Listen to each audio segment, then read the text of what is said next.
Welcome so much. Welcome to the Protected Innocence Challenge 2012 release. We're glad you're here.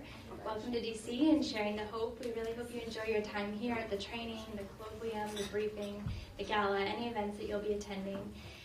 This morning we have a great series of speakers who will be here, and they represent national and local organizations, survivors, law enforcement, a range of people. So we're excited to get started. And I would like to introduce Linda Smith, the president and founder of Shared Hope International, who will start us off with this year's 2012 grades. If I can just ask everybody, make sure your phone is on silent, vibrate, or off, just so we don't have any distractions during the conference. We'd appreciate that. Thank you. Well, welcome. It just seems like a year since some of you were in San Antonio. And a few of you were at the very first release. I'm over 60, so these glasses are really important to me. Some of you get it, some of you go, huh? It depends on your age. And as we stand here today, it is just absolutely amazing. We have made history. And that is because usually social movements don't go as fast. And I'm going to explain that here as we start this morning. But I am Linda Smith, founder of Shared Hope International. I was privileged to be a state legislator for many years and a member of the U.S. Congress representing Washington State. I'd say who's from Washington State, but that wouldn't be fair, means I brought all my family and friends. Well, just 2 years ago, Shared Hope created the Protected Innocence Challenge in an effort to lay a deeper foundation through the law for zero tolerance for domestic minor sex trafficking within the United States. Now, we're talking about prostitution of America's children, of at least 100,000 children a year, and an entry level, a rate, an age of the product being 13.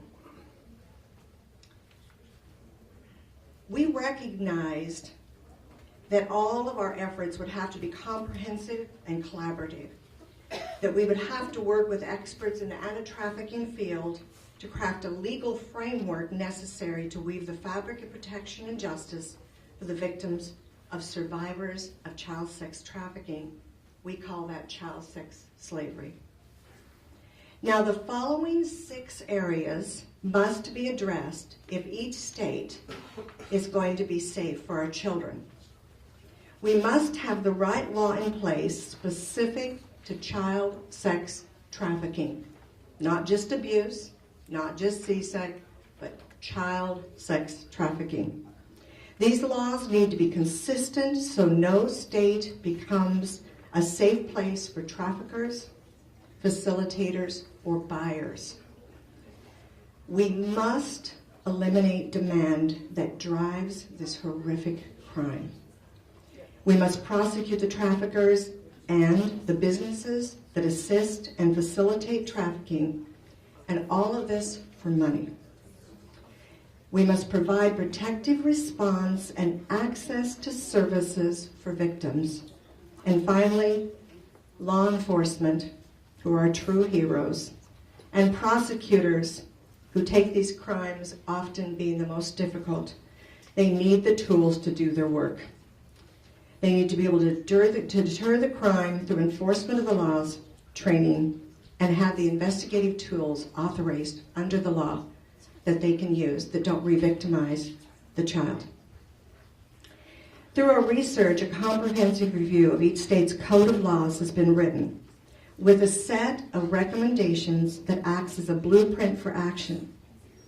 This is kind of like a toolkit to create a safer environment for children in each of your states. If all 50 states and DC pass these laws using this toolkit, our nation will be a safe place. At today's press conference, we are releasing the most recent findings from the 2012 Protected Innocence Challenge. We're pretty pleased with these results, as much improvement has been made all across the nation. When we started this process, we had 4 states that we worked in that we wanted to perfect the methodology. And we had the discussions of how long would this take? How many states a year with part-time legislators, some meeting every other year, how many states would really significantly change their law? And I'm here today to tell you, since last year's 2011 report cards, 15 states improved their grades since 2011.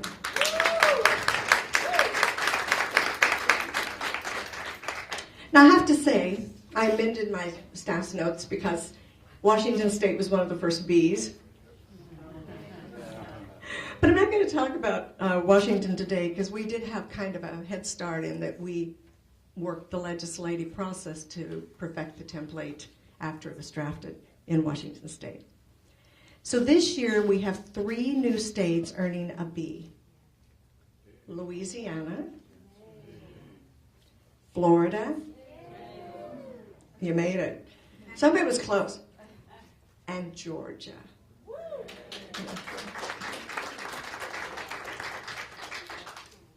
Now, Louisiana beat Texas by half a point. Last year, Texas was the highest grade. Louisiana is this year the highest grade. Congratulations, Louisiana. But this state's scrutiny of the role of demand is really amazing. You want to go look at their penalties and pick them up.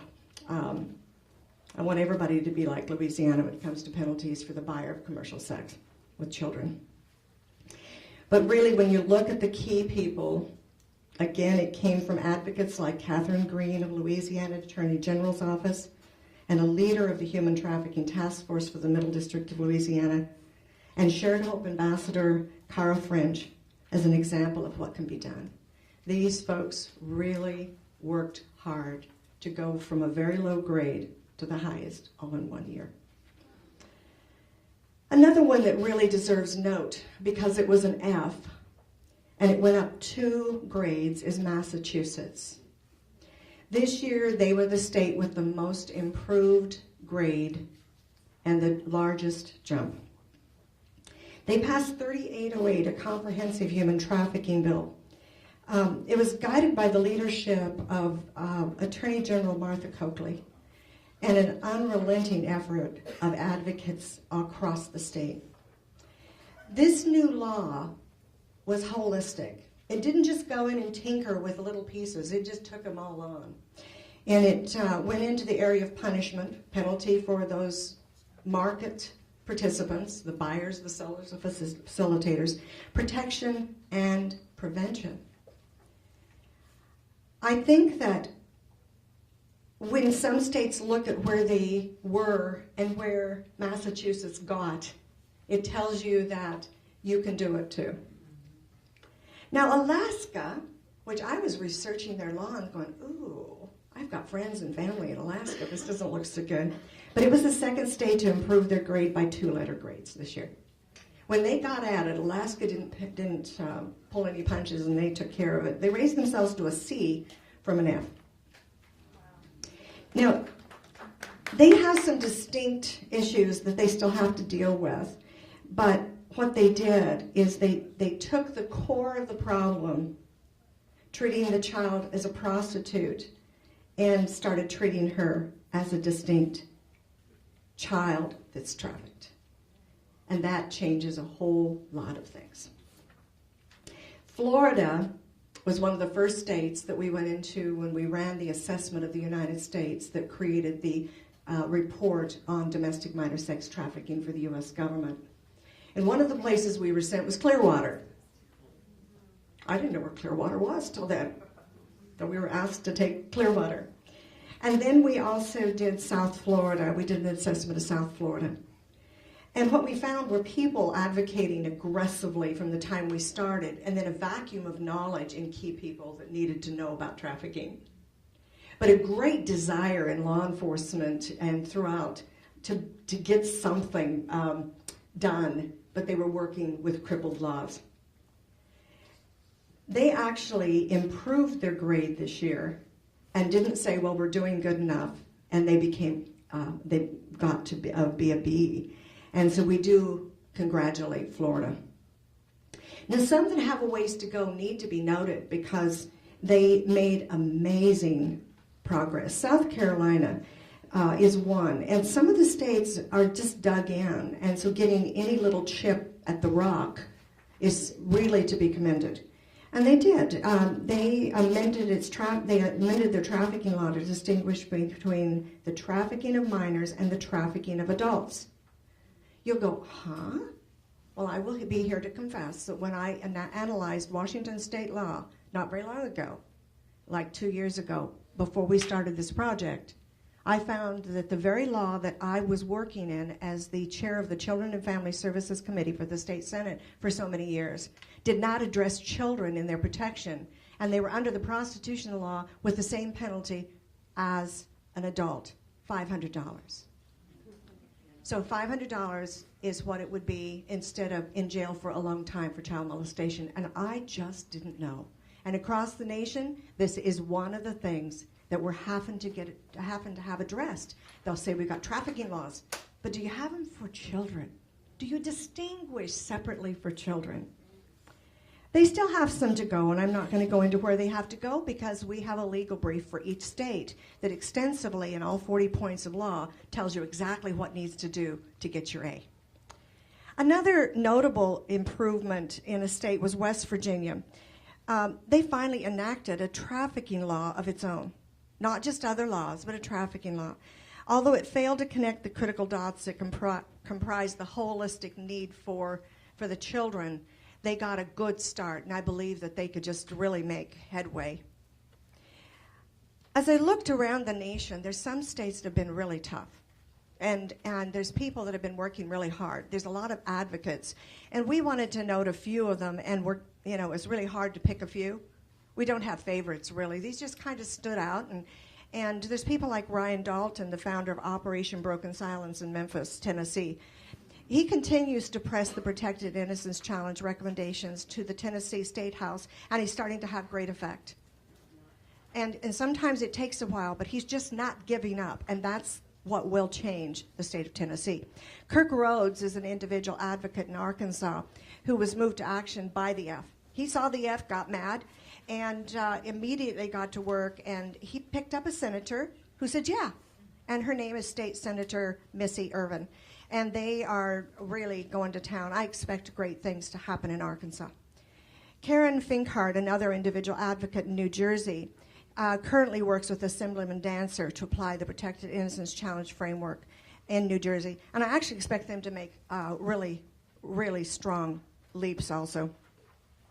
I can't go very much further, though, without addressing a prime group in the United States that, had it not been for them, we would not have had the platforms we've had, and that's the Attorney General's Association. It's called NAG. I don't like to call it that. It just sounds NAG. National Association of Attorney Generals. And they took this on last year under the leadership of Washington Attorney General Rob McKenna, and they actually have made this a permanent committee of the Attorney General's Association. So we really appreciate them. Last year, we released the report cards at their winter meeting. And we were welcomed and treated very, very well. And members, attorney generals, took their report cards home, and many took them very, very serious. Now, you heard, or some of you have already heard these results, but since 2011, having a report card's made a difference. We debated whether or not that would just make people mad, and I said, well, if it makes them mad and gets them busy, we're going to be fine. Well, since 2011, 240 state bills and 38 federal bills were introduced. Now, you're all going, well, a lot of people introduced bills, and that's true. They introduced them so they can say, when they ran for office, I introduced a bill against trafficking. I was a policymaker for years. I know how this works. But 78 laws were passed by 33 states across the nation. Now that's the amazing part. You that follow politics also know that unless that's a contentious year, that last year was probably not going to be an easy year to pass tough legislation. So we expect this year to have a significant difference where there is an attempt at harmony in the year after a major election. You notice I said an attempt at harmony. Well, I want to say there are some other leadership groups that, and we could go on, but some of them that have been real key with Shared Hope, both as vetting and also involved in research, are groups like Children at Risk in Texas and ECPAT USA. These larger, really strong groups have been really key. Shared Hope is not huge, but we have a huge army out there of you, including some large organizations. And because of that, we are going to really be rocking things this next year. Well, there's much to be done, but state action can and will lead to national change. But it's not going to without all of you. Now, I want to thank you for joining us this morning and invite you now, when you get out of this press conference, to go online, go to www.sharedhope.org, and get your state report card. Then get the state report cards for all of the states that border yours. Because if they're lower than yours or you're lower than them, you are a part of creating a market shift. So don't just work in your own state, start affecting the states around you. If you got to a B, then look around you, because they will come across the border to get your kids for their expanding market. Now, I would like to introduce our distinguished speakers today. We are just so honored that we have such great friends. It was kind of hard to pick who were the best or the most important, and could have been everybody in this room probably. First, I'd like to introduce, though, Shamir McKenzie. She's a program assistant and survivor advocate with Shared Hope International. And she's going to speak on the importance of strong laws in responding with appropriate and effective survivor protection and services and justice. Shamir.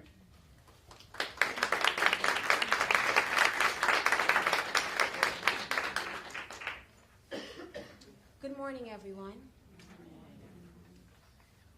It's a privilege and an honor to stand before you this morning and be a part of the release of the 2012 Protected Innocence Challenge. The Protected Innocence Challenge is an avenue that paves the road to liberation from a life of slavery. It provides a light at the end of the tunnel of oppression for those who are sexually enslaved. The Protected Innocence Challenge will undoubtedly give back the American dream of life, liberty, and the pursuit of happiness to all the people it will serve.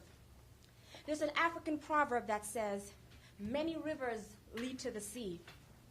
The release of those in bondage today cannot be achieved single-handedly, and it will take a collaborative effort to bring about the change needed for this modern-day slavery we know as sex trafficking. Sex trafficking is not an issue I read in a book, watched on television, or researched. It was my life for 18 months. 18 months of bondage in the land of the free, where I suffer both mental and physical torture. Yes, that's right. Torture in every sense of the word. 18 months of solitary confinement, loneliness, shame, despair, and came within inches of giving up on this race called life. 18 months of severe torture, which is punishable under the Trafficking Victims Protection Act. 18 months being trafficked for commercial sexual exploitation under the control of my trafficker, who used physical violence and psychological coercion to maintain control and power over me. I was robbed of the first pillar of freedom, my autonomy, which violates my basic human rights under the 13th Amendment. Now, I understand that a mistake was made and I was criminalized. Criminalized due to the lack of knowledge on the issue of sex trafficking. And although I have grown to accept this mistake, I will not sit back and allow this mistake to be made again. That's right. I will not live on this earth without doing my part to ensure that others who fall prey to the hands of traffickers are not scarred for the rest of their lives the way I am. I have to ensure that others are not criminalized, as it is a barrier to restoration for victims of trafficking. Many victims continue to be criminalized right here in the United States because there aren't enough laws to protect them at the state level.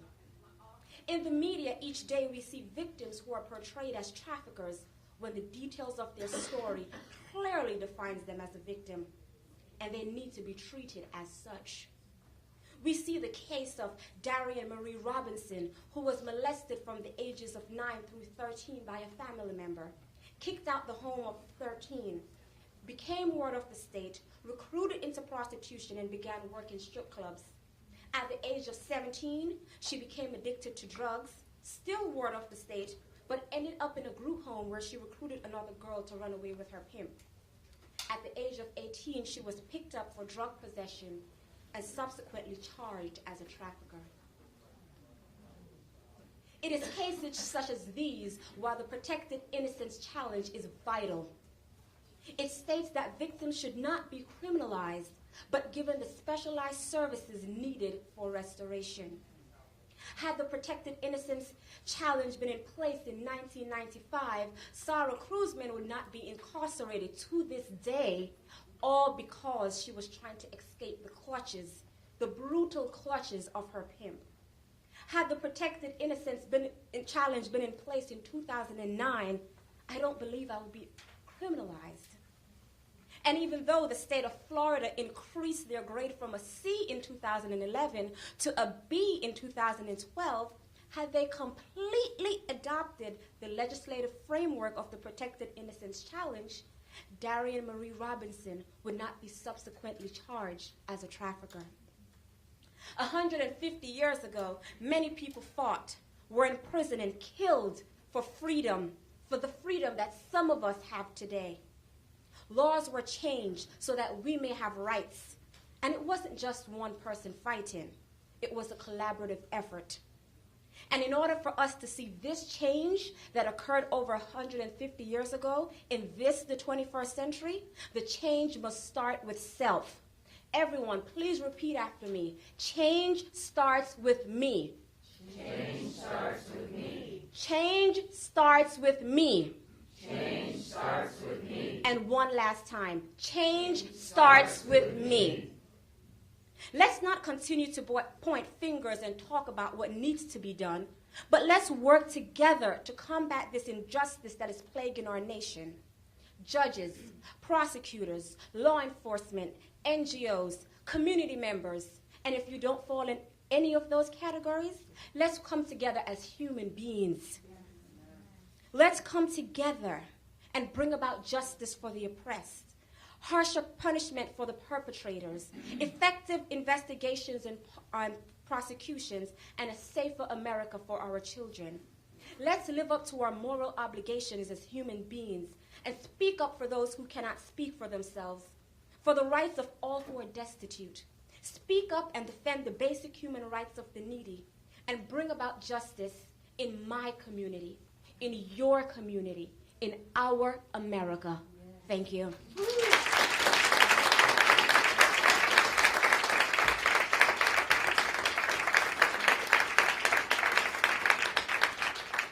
For you that are in the hall, there are 3 places over here, and there's 2 over there.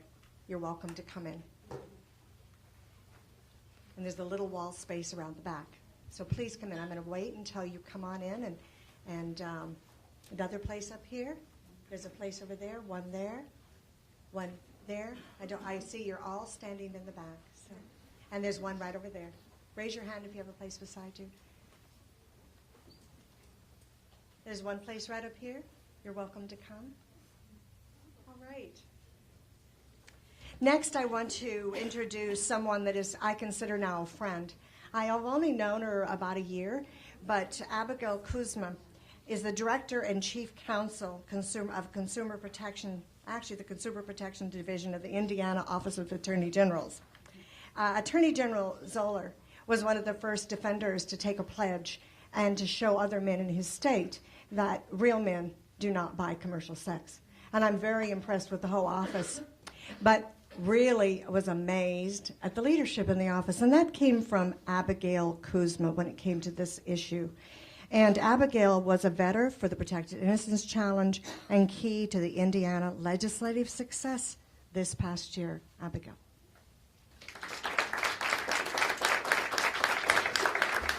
Thank you. It's truly an honor to be here, and it's only with working with nonprofits such as Shared Hope that the progress is being made all across the country. My boss, Greg Zeller, has joined Martha Coakley in being the co-chairs of the Standing Committee for the National Association of Attorneys General Human Trafficking. And that is extremely important. It gives us a platform to go forward and to work with attorneys general across the country and their offices with respect to working toward joining their task forces and working with nonprofits in that role or other roles where they are working specifically to recover victims, to change their legislation, to achieve outreach in their states. We had the privilege of hosting the Super Bowl last year, which put Indiana in a position of great responsibility to try to effect a change with respect to preventing human trafficking and dealing with what might happen during the Super Bowl. Now, I need to say that, as everyone knows, Super Bowl is not unique. Human trafficking happens every day across the country in small rural communities, in large cities.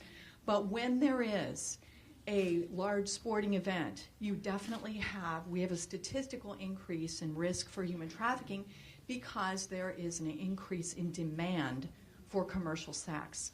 One of the things that we did in the state of Indiana is create a campaign, an anti-demand campaign, and we worked closely with Shared Hope to look to what needed to be done here. My boss, Greg Zeller, takes anti-demand very seriously because we're looking at statistics. Linda mentioned one of them. 12 to 14 or 13 is the average age kids are pulled into commercial sex. Unbelievable. And another statistic that's important for us to know, we all know that human trafficking happens in foreign countries. We also know that foreign persons are brought here to the United States to be trafficked. But most of us don't know that 83% of underage sex trafficking victims in the U.S. are U.S. citizens. We've heard about the departments of child services across the country that are not yet rising to the level of being able to serve these victims, and that's something that we need to work to as well. But in our campaign to end demand, we recognized, and again, Shared Hope has recognized this for years, that until you deal with demand, we are not going to deal with human trafficking. As long as there is demand, there will be supply. This is a $32 billion a year criminal industry. It is growing. It is the second fastest growing criminal industry in the world. And until we deal with demand, we're not going to resolve this problem or even make much of a dent. So what needs to happen here is society needs, as all of us, and I'm talking about each and every one of us, needs to recognize this connection between commercial sex and human trafficking. That kids are being pulled into this. It is not an innocent, victimless crime, as people like to think. And I encourage you to go on to our Indiana Attorney General website and look at our materials for our anti-demand campaign called Don't Buy the Lie. And it talks about myth versus truth in terms of you've got what people like to believe, such as prostitution is a victimless crime. And then we give you statistics and cite them as to why this is not so, how violent a crime commercial sex is. So please join us in making this shift. Most of you may not remember, I'm looking out here, it looks like a fairly young crowd, but those of you who are my age will remember when domestic violence was something that people didn't want to talk about. It's like, oh, well, that's happening over there, and it's none of my business, and maybe she did something wrong. You know, I mean, really inappropriate attitudes. Well, we don't think that way about domestic violence now. We need to shift that gear with respect to commercial sex. People need to understand the ramifications of kids being pulled into commercial sex and used as trafficking victims. Thank you.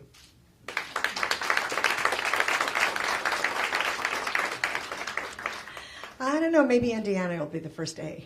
That's a lot of power there. Next, I'd like to introduce someone that represents very well law enforcement who's taken this on but taken it to heart across the nation.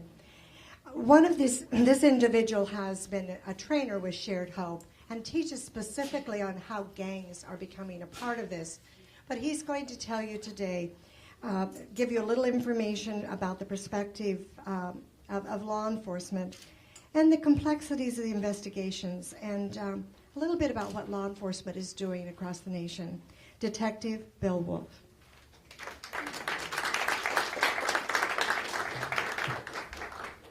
Good morning. I'd just like to point out that law enforcement remains ever vigilant in the fight against domestic minor sex trafficking. And as such, we do everything that we possibly can to remain current with identifying traffickers, their methods, the technology and trends that they use to traffic our children. And as such, law enforcement across the United States has identified a new and disturbing trend in the realm of commercial sex, and that is gangs. Criminal street gangs have discovered that there is easy profit in the commercial sex market, and they're now trading in their drugs for vulnerable young girls as a means to make quick money. The FBI, in their most recent National Gang Threat Assessment report, found, and I quote, "Gang involvement in alien smuggling, human trafficking, and prostitution is increasing, primarily due to their higher profitability and lower risk of detection and punishment than that of drugs and weapons trafficking." Over the past year, federal, state, and local law enforcement officials in at least 35 states and U.S. territories have reported that gangs in their jurisdictions are involved in alien smuggling, human trafficking, and prostitution. This is 35 states that were reported in 2011. The numbers for 2012 have not come out yet, but I guarantee you that they will increase as we in law enforcement are becoming more efficient in identifying these gangs as they move into this realm of sex trafficking. More and more law enforcement is able to identify them and interdict them. Criminal street gangs are ever present in our pop culture. They're in the movies we watch, they're in the songs that our kids hear on the radio. They're even on international television, posing as sports heroes and people that we tell our kids to look up to. Gang culture is romanticized in the media and is more and more accessible through the internet and other forms of technology.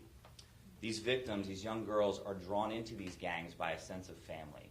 These gangs prey on young women that are vulnerable because they have family issues at home for varying reasons, and they turn them out, they bring them in, give them this sense of identity through a deliberate grooming process, and they begin to replace the victim's true identity. They replace the family that raised that child and begin to indoctrinate them into the gang themselves. The victims begin to identify with the gang. They develop extreme loyalties to their new family. And gangs also use varying methods to build their self-esteem. Sometimes they provide them with drugs or money or other things of value to them that they lack at home. Victims ultimately are coerced into a life of servitude and manipulation to the gang through commercial sex. And if they resist, the gangs deploy what they know best, violence. Exploited children are trained how to interact with law enforcement, parents, peers, thereby making it even more difficult for us and you as the community to identify who is truly being victimized. Most of these girls are allowed to return home at night. They go home to their families after being exploited all day and have dinner with them, do their homework, wake up the next morning and go to school. And so it's becoming increasingly difficult for us to identify who is actually being victimized out there.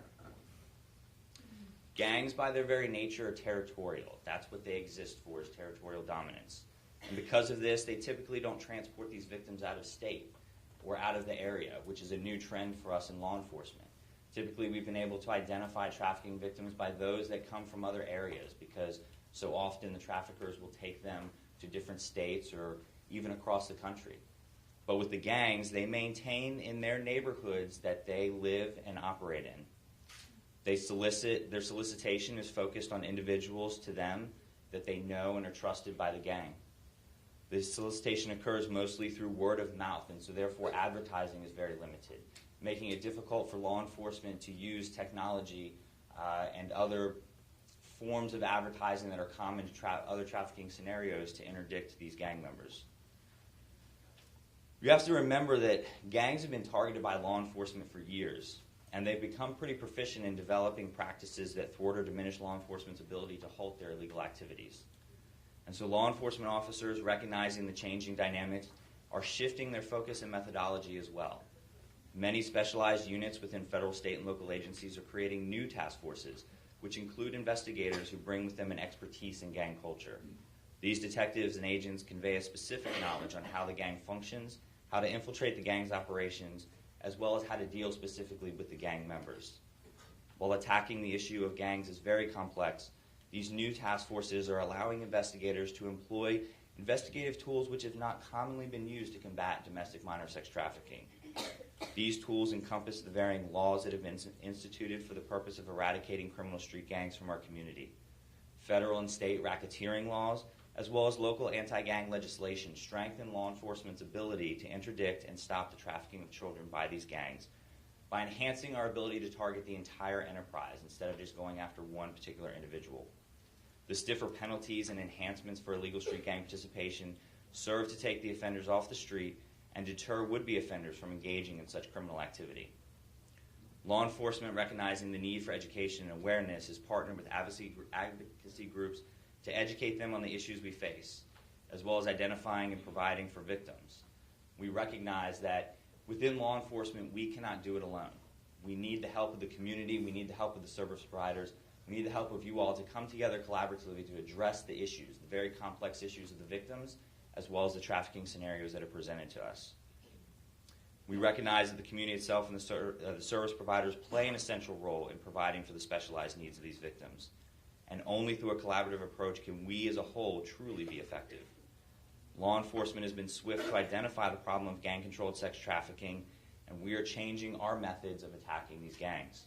We've adapted new methods and techniques to mirror the emerging trends and are using the tools and resources available through traditional and non-traditional means to combat these violent predators who continue to target our children. Thank you.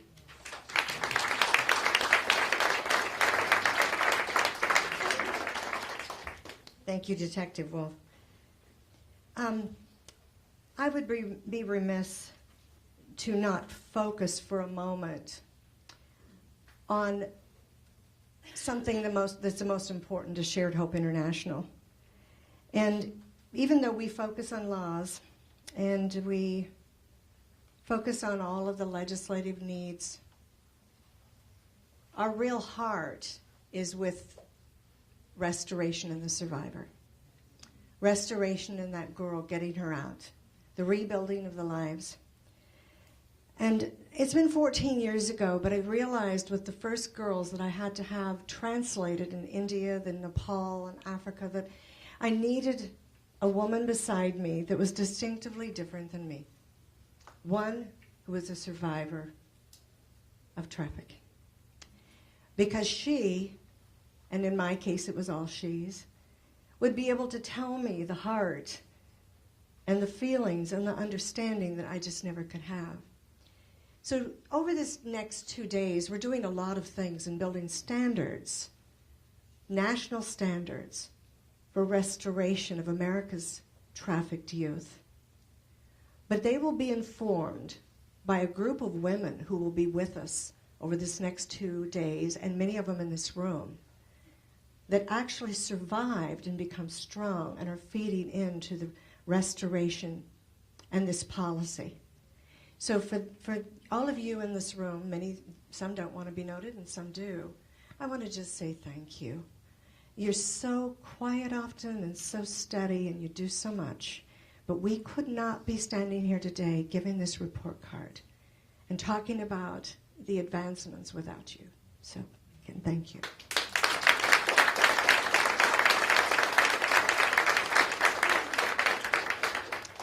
A little over 2 years ago, actually 2 years ago this week, or no, it was the week before Christmas. I got a call. And that call was, there's something happening. There's trafficking happening, and we'd like you to be on call. It was a law enforcement officer. And my husband and I started calling her our Christmas present. We ended up spending a few weeks home instead of traveling to our daughters or doing anything else because we had a Christmas present. Normally, when I get involved, I'm moving a 13-year-old cross country or something to keep her safe, doing all these things because I've got a broken child. Now, I'm not saying that what happened wasn't bad, but this is the person, the survivor advocate, the intern at Shared Hope, the person building her life that's going to stand before you, who's the one that got away. Now, we want more of them that get away.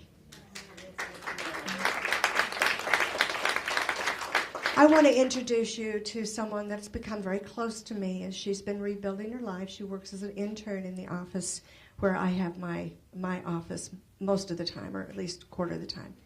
And, or when I'm home. My husband's correcting me back there. He's going, no.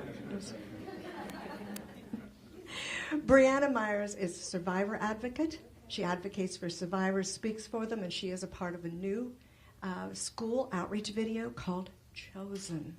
Brianna.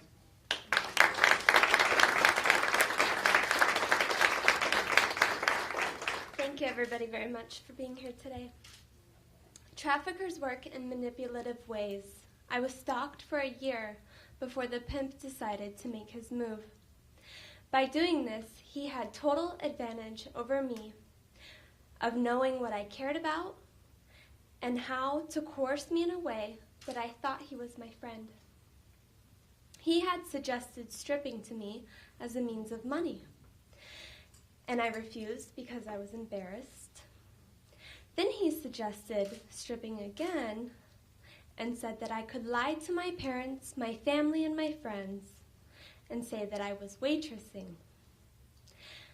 I did not know that stripping is often one of the first steps of grooming a girl into human trafficking. When I went to the strip club, the manager told me that I could start that night. He even gave me printed out instructions on how to get to the He even gave me printed out instructions on how to get to the licensing building and told me the process. It is obvious to me now how they were working together to deceive me. For instance, when I went to the city government building to get the license to strip, the pimp sat next to me, helping me fill out the paperwork. And then he took out a wad of cash when it was time to pay. Nobody said anything. They took the money with a smile, and me and the pimp were on our way. He asked me if I wanted to go to Arizona for Christmas vacation. It sounded like the adventure I had been yearning for, and I said yes, I couldn't wait. Of course, I realize now that once I got to Arizona, he was going to sell me to another pimp.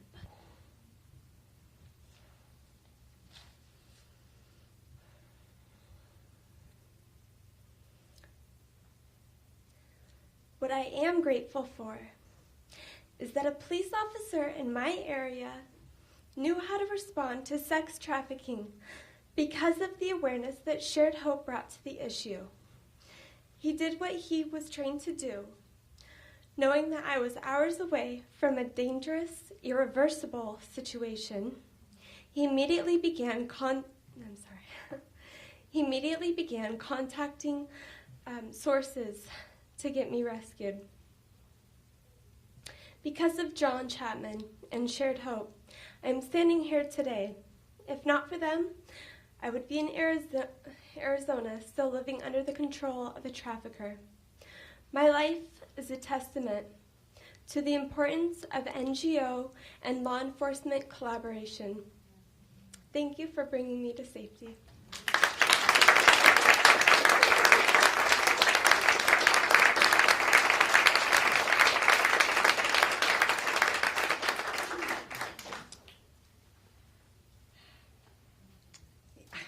I used to say I didn't cry for 40 years, and I don't know if I did very often, if I did at all.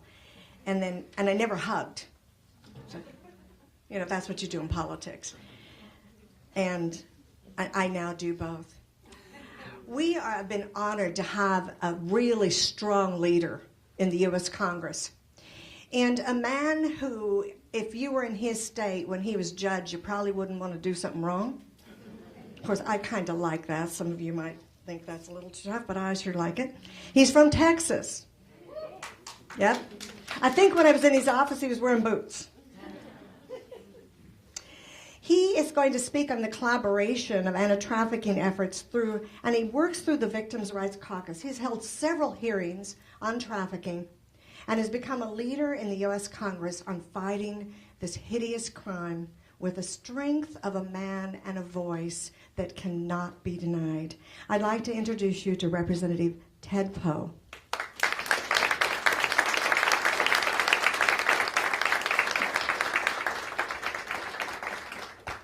Thank you very much, Linda.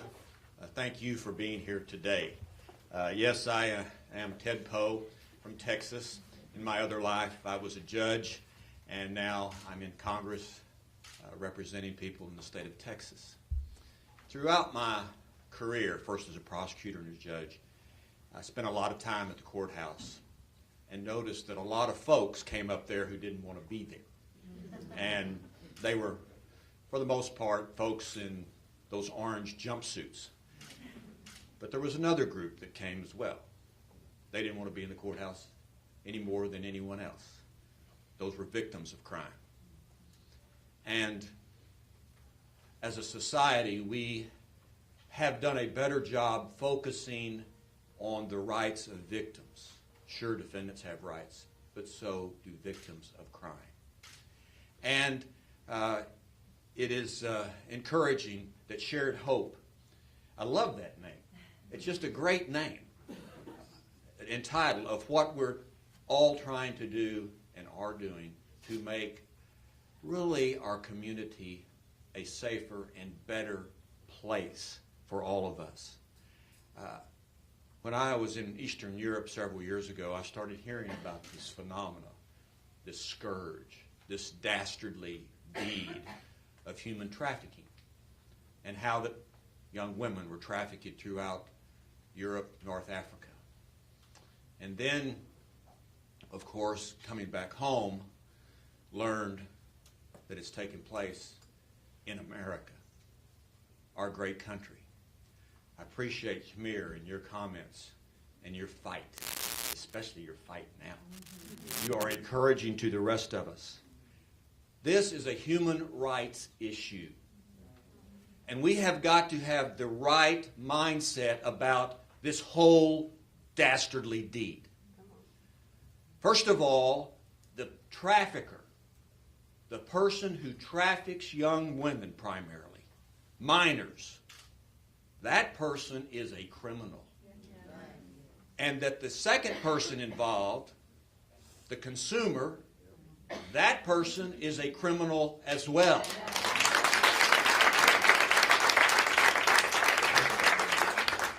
And the person who is in slavery, they are not a criminal, they are a victim of crime. Legislatively, socially, we need to understand those people in those specific roles. The victim is not a prostitute. The victim is not a runaway. The victim is not a criminal. The victim is a victim of criminal conduct by two other individuals. So the first thing we do together is make sure we rescue victims of crime. That they are not put in the juvenile probation system because they are not criminals. They are placed as other victims would be placed. And then we take that consumer, as several of you have mentioned, the person that really provides the demand for all of this. We hold them accountable. Now, when I was a judge, I tried all kinds of different things to get people's attention. But one thing that if I had my way, what we would do with these consumers, these criminals, we would post their photographs on the internet so the world would know who exploits the children. Let me tell you something. After they were convicted and that happened, that stopped that conduct. It really would. And then those traffickers, those slave masters, well, probably shouldn't use this expression in polite company, but, you know, get a rope. We ought to basically make sure that in the criminal justice system they are punished for what they did. Whatever that maximum would be. And we all got to do it together. federal law enforcement, state law enforcement, and private organizations working together to move to that goal. But the first goal, the first priority, is to take the victim, rescue them, and help them as we should as a culture.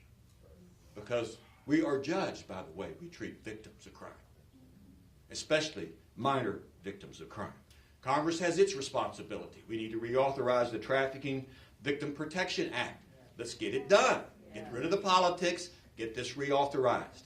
We need to make sure that in VAWA, for example, that we get that reauthorized, but we make sure we solve this problem that we have down in Houston, Texas.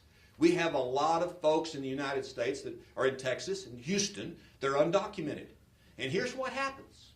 Some trafficker will tell the victim of crime, unless you cooperate, I'll get you deported back to where you came from. They tell them that all the time. Now, usually they can't do that, but the victim believes that. So what do? They don't cooperate with law enforcement. We need to make sure the victim understands that in our society, regardless of how you are here, how you got here, we are going to treat you as a victim of crime, and deportation is not an option if you come and cooperate with law enforcement so we can prosecute the trafficker. Yeah. We have to communicate that. And VAWA is one way we have to make that very clear so that in the Violence Against Women's Act that people understand that we are going to protect those victims who are in the United States no matter how they got here or who they got here, so that they will cooperate with law enforcement, because otherwise that whole subculture will continue to thrive. That is a responsibility that Congress has as well. When I got to Congress, I started the Bipartisan Victims' Rights Caucus. Jim Costa, a great American from California, and I worked together, and we are still working on the issue of victims. And one of the things that we are focusing on now is human trafficking, especially domestic human trafficking, especially minor domestic human trafficking. And on the Bipartisan Victims' Rights Caucus, something you can do when you leave here today, you can go across the street and find your representative and ask them why they're not on the Victims' Rights Caucus, and get them on the Victims' Rights Caucus if they're not. We have 80 members, and we need everybody, because it's not a partisan issue. This is a human rights issue. And so that is what we need to get more people in Congress promoting and advocating on behalf of crime victims. And this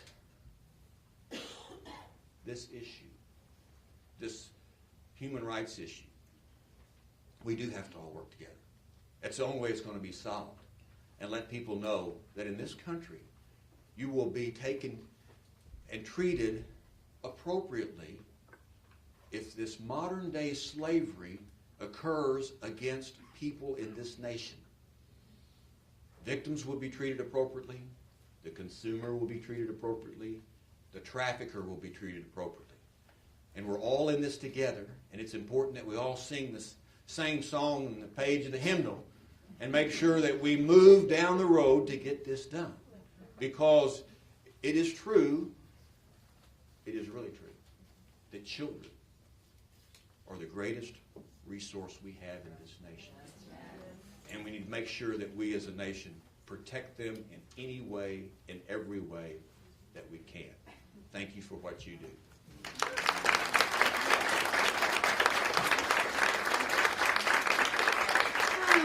I voted against cloning when I was in Congress, but maybe it would have been okay if we could clone him. Well, all of you have been very patient. For you in the press, if you want individual interviews of any of the folks that spoke, you can do that after by coming and just approaching them separately. For you that have sat through all this and are supposed to be in a training, please feel free now to go, and thank you very much. We're going to change the world and raise the grade in all the rest of the states.